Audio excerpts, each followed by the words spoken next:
મંદિરમાં વધારીને બેસીને દર્શન કરજો, કોઈને ઉભા થઈને દર્શન ના કરજો.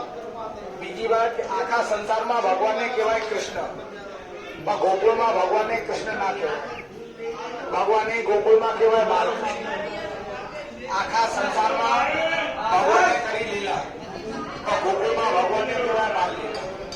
જન્મ તો થયો મથુરામાં, પાલન પોષણ થયા ગોકુળમાં. ગોકુળમાં યોગ માયાનો જન્મ થયો. જેને બદલા કરીને લઈ ગયા ને કંસ, તો કંસ એને મારવા લાગ્યો. તો એમને જવાબ આપ્યો, મામા કંસ મને હું મારે, તારા મારવા વાળા ના ગોકુળમાં પાયણા મારે.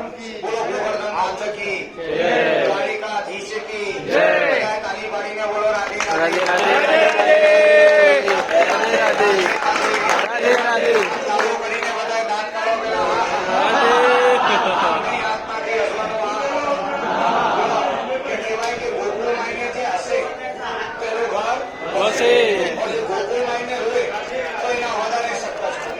તો આ પેલા તો આ ખોબાની જગ્યા ના કહેવાય, આ પાવાની જગ્યા, આ ઘૂમા ફરવાની મસ્કરી કરવાની જગ્યા ના કહેવાય, એને તીરથ કરવાની જગ્યા. પણ તીરથ વિશે કેલો કે ભક્ત લોકોનો માતા પિતા. અમારે અહીંયા શાસ્ત્રોમાં ભાગવતજીમાં લેખ છે કે ચલીએ ગોકુળ ધામ, કરીએ આપણા માતા પિતાને.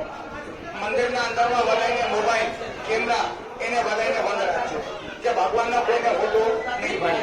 અહીંયા ગોકુળમાં આવવાનું બે માગતા કહેવાય. શક્તિ પેલા માગતા ભક્ત લોકો ગોકુળમાં આવે તો શક્તિ પેલા ભગવાનના પાયણા કરવા.